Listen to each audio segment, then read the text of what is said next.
3,000 years ago, a 9-year-old boy was crowned king of Egypt, an empire which was one of the most powerful in the ancient world. He would become a relatively unimportant pharaoh, involved more with the passions of life than the details of state. Yet in death, Tutankhamun would play a role in history far more significant than anyone could have imagined.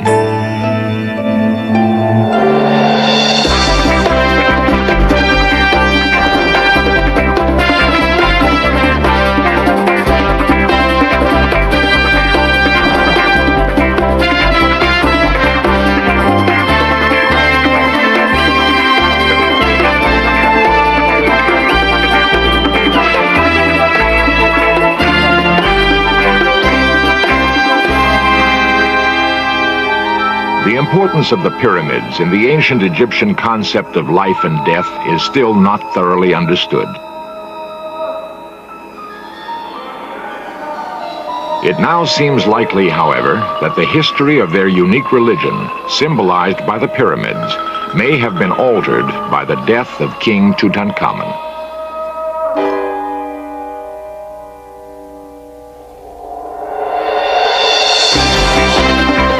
This series presents information based in part on theory and conjecture. The producer's purpose is to suggest some possible explanations, but not necessarily the only ones, to the mysteries we will examine.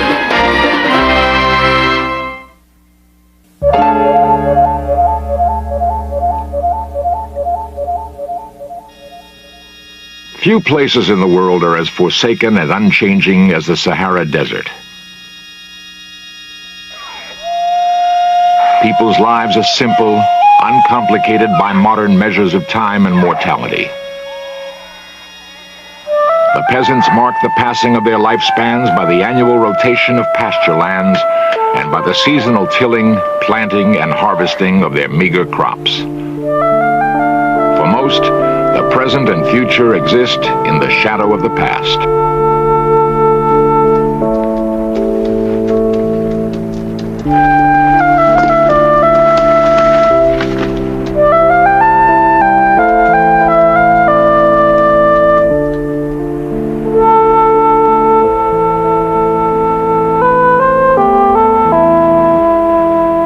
Symbolic of ancient Egyptian civilization are the enigmatic pyramids which dot the desert landscape.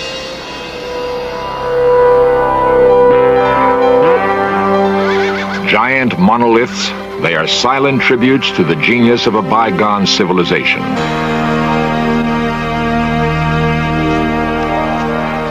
Many are now falling into ruin, but their crumbling walls reveal little of the purposes for their original existence. Most scholars are convinced that they were constructed as giant tombs for dead pharaohs. It is also documented that they became easy prey for grave robbers who either found or constructed their own passages within the mammoth walls so that they could strip the chambers of their precious artifacts. Realizing that the pyramids were being desecrated, the high Egyptian priests began diligently searching for a location where their royal tombs would go unnoticed and undisturbed. Across the Nile and 400 miles south of modern-day Cairo, the priests found what they had been looking for: a valley with imposing cliffs. An area that, because it could conceal countless tombs, would later become known as the Valley of the Kings. It was here that the modern quest would begin for the tomb of Tutankhamun. Just after the turn of the century, Egypt remained the keystone of the proud yet slowly diminishing British Empire. Egypt's position straddling the Suez was still all important to English military strategists. Yet for many Britons, the sprawling Sahara Desert that dominated the country represented either a warm, dry vacation spot or a land rich in archaeological treasure. The Rosetta Stone, discovered by Napoleon in 1799 and deciphered some 20 years later, finally provided the key to solving the riddle of the hieroglyphs. Written in Greek, Coptic and in hieroglyphics, scholars were finally able to understand the tiny symbols. From pictographs and hieroglyphs unearthed during later digs in Egypt, part of the story of Tut would emerge. In Search of cameras would, from these facts, recreate the days of King Tut. The boy had become crowned pharaoh in approximately 1500 BC. Information about his reign remained sketchy. All that was known was that the priestly court advisors probably extended a great deal of control over the young boy called Tutankhamun.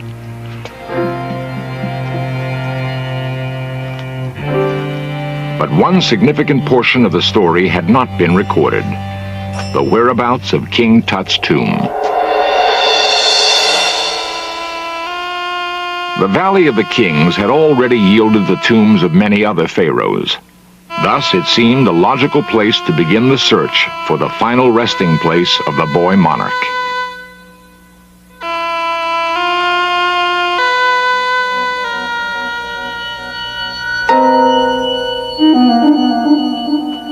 By 1921, Egyptian workers had excavated more than a dozen sites in the Valley of the Kings, vainly searching for Tut's tomb. The dream of finding gold, jewels, and other great riches in King Tutankhamun's grave seemed more and more an archaeologist's folly.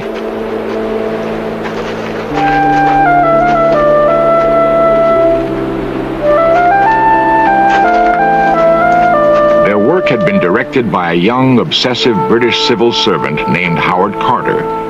His one passion in life was to find the tomb. Aiding him in his effort was Lord Carnarvon, an English nobleman who had originally sought refuge from England's damp weather in the healthful dryness of the Sahara.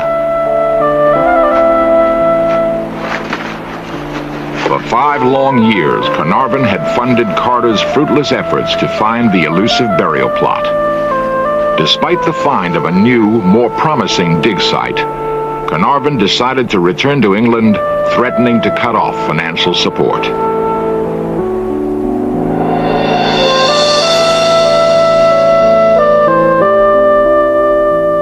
For another year, hundreds of workers labored over the new site that Carter had found.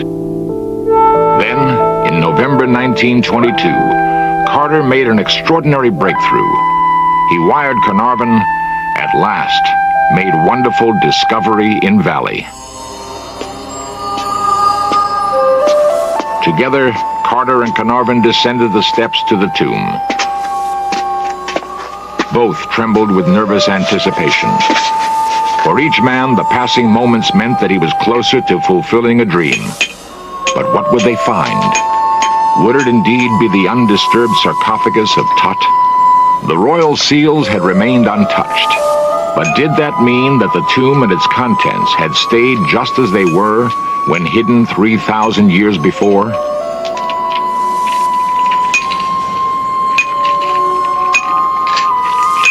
Finally, Carter felt the last bits of mortar give way.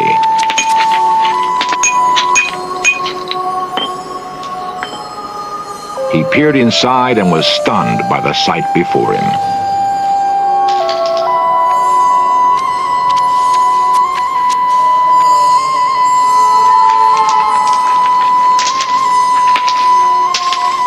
"What do you see?" asked Carnarvon.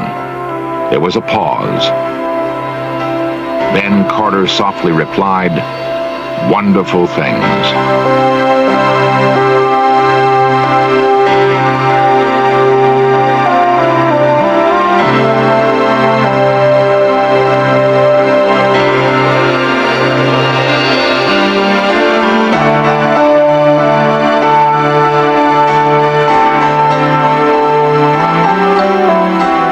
It took the British and Egyptian governments the next 11 years to carefully remove and painstakingly catalog all of the objects from inside the tomb.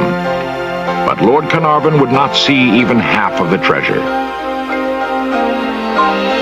By 1923, he would be stricken under mysterious circumstances.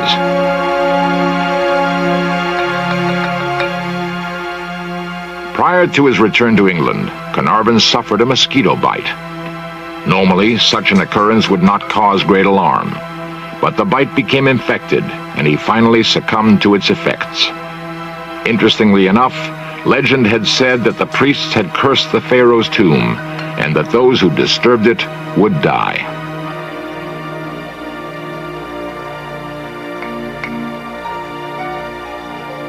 Newspapers around the world announced Carnarvon's death. Then, mysteriously, others began dying. Coincidentally, each person had either been associated with the tomb's opening or the examination of the objects found inside. For a while, the curse seemed very real. But the papers neglected to mention that Carter, who was the first to enter the tomb, and hundreds of others associated with Tut, remained robust and alive. Today, there seems little fear of the curse. More than 7 million people in 6 American cities pushed their way into the Tut exhibit, eager to view the objects which had so astounded Carter and Carnarvon, and there were no reports of mysterious deaths attributed to the curse.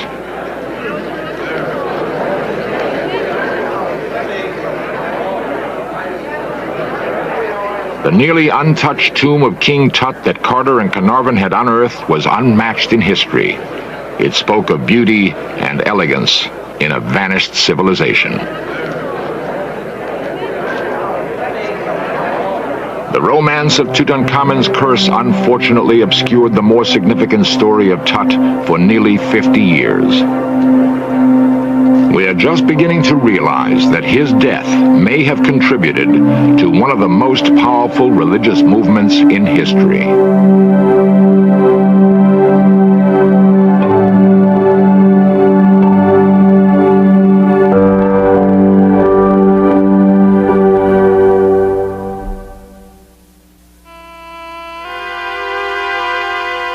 Many Egyptologists believe that the pyramids provided final earthly protection to royalty during their transition from the material world to that of eternal peace. Dr. James Brashler heads the Institute of Antiquities and Christianity at Claremont College. For the ancient Egyptian, death was simply a transition from one theater of existence or one arena of life to another arena, which they called the West. It was the land to which one went after existence in this life came to a conclusion. Death was simply the opening up of a new kind of life that seems to have been conceived of in terms of a paradise. There was a panoply of gods to be pleased, and elaborate rituals had to be performed successfully before one could enter the Egyptian Garden of Eden. The common citizen did not possess such knowledge. Only the priest could guide people to life everlasting, and their special skills gave them an extraordinary hold over the lives of the Egyptians.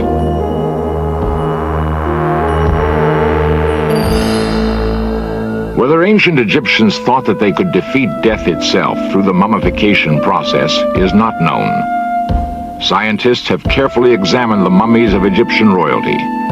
Despite concerted efforts, researchers remain mystified by the methods utilized by the ancients to preserve the body.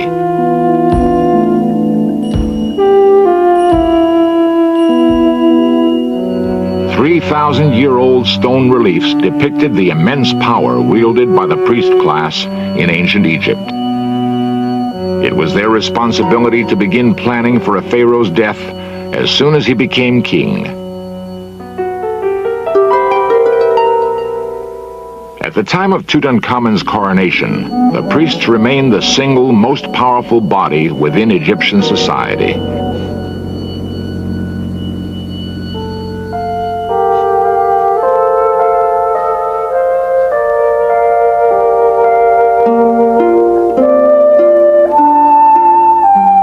When Tutankhamun, a 9-year-old boy, came to the throne, the situation was ripe for change. Gerald LaRue is a professor of religion at the University of Southern California. Who worked with this malleable young man, who helped to formulate his ideas, we don't know. Perhaps the great court advisor, Ai, was involved in this. Perhaps there were priests from Thebes who reached him. His predecessor, Akhenaten, had moved away from the traditional religions of ancient Egypt. Egypt had enjoyed the freedom of worship of many gods in many different forms. But Akhenaten had made a change. He had moved from polytheism to monotheism, the emphasis on one god in one form. Following the death of Akhenaten, it is generally accepted that his belief in one god disappeared. The priests had discouraged its acceptance by the general populace because it threatened their position of power. But some scholars theorize that small groups clung to monotheism and quite possibly spread the idea across the desert.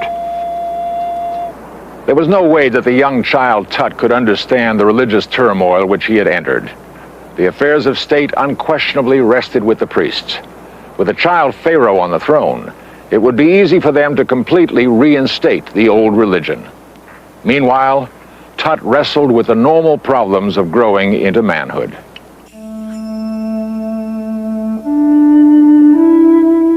Drawings made during Tutankhamun's reign often depict him with his young bride, the daughter of his predecessor Akhenaten and Nefertiti.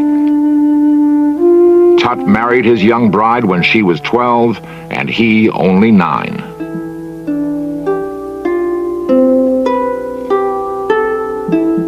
Tut must have spent many carefree hours in the royal gardens, involved with the whimsical delights that only young lovers can devise. As Tut and his wife Ankensen Paten grew up together, they seem to have possessed a great love for one another. A poem read to Tut by his bride has survived 3,000 years. My love to thee is like the acorn which I have planted with flowers in the manner of sweet-smelling herbs. And in the acre is a pool, that in the cool of the north wind, it is a lovely place where I walk there.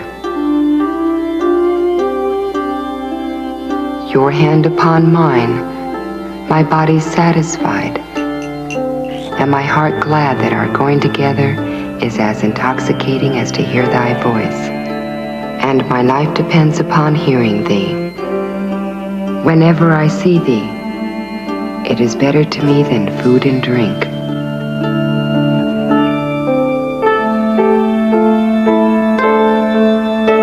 Tut's great appreciation for life and his intense love for Ankensen Paten would be cut short. He would not live to his 20th birthday.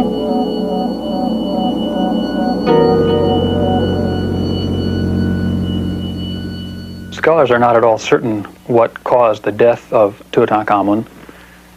The mummy itself was somewhat decomposed because of the excessive use of unguents and spices that the priests carried out, and therefore the physical evidence is ambiguous. Some who have investigated suggest then that the death of Tutankhamun probably came as a result of respiratory ailments such as tuberculosis or pneumonia. Still others believe that his death may have been hastened by poison. I, the great court priest who was present when Tut was crowned, now watched over the young pharaoh. Whether he was a member of a possible conspiracy with other court priests to terminate Tut's life is not known.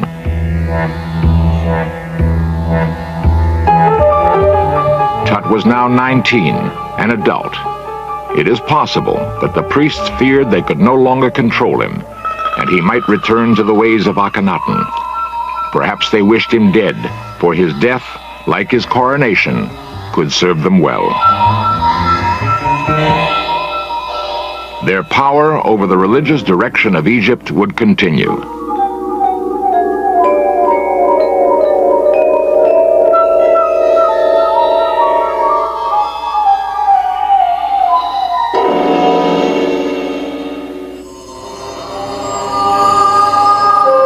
Following Tut's death, he was launched on a journey to afterlife. The priests left behind now made a pantheon of deities, the gods of Egypt.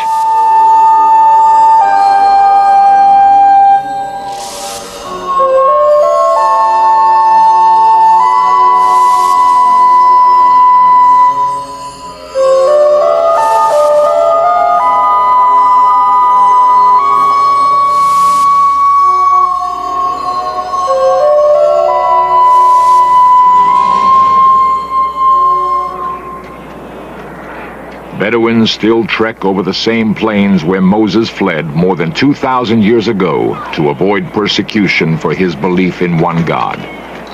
It is possible that Moses was influenced by those who had faithfully held to Akhenaten's belief in monotheism. Once Tut died, it can be assumed that the few believers who still remained faced the wrath of the priests.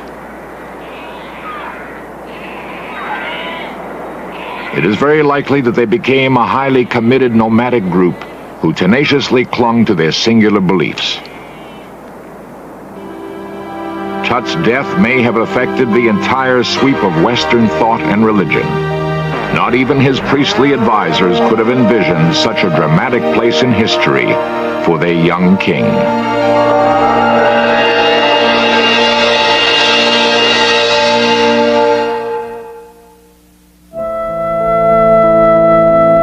The science of Egyptology is less than 100 years old.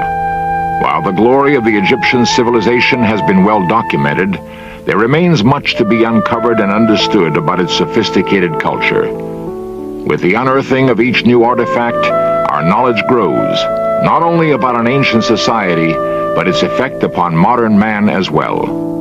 Only now are we beginning to appreciate how Tut's premature death may have had a significant impact on the development of the belief in one God.